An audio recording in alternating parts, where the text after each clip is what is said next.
यहाँ हूँ धर्मगढ़ मुस्लिम जमात कमिटी तरफ आमर मिलादुन्नबी प्रोग्राम होचे। आज दिन में आमर इस्लाम जन धर्म प्रचारक हुजूर मोहम्मद सल्लल्लाहु अलैहि वसल्लम जन्मदिन है।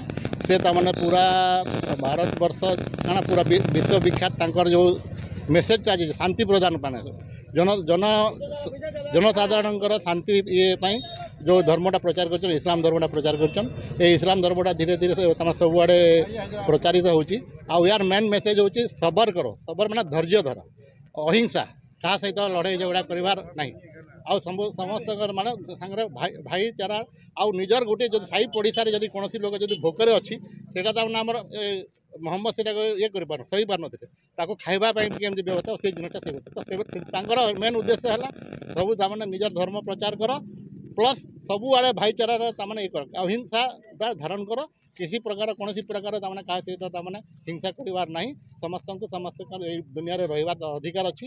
आ भगवान जो माने आमको बनई तो समस्ते तमाने शांति श्रृंखला सहित रहिबार अच्छी।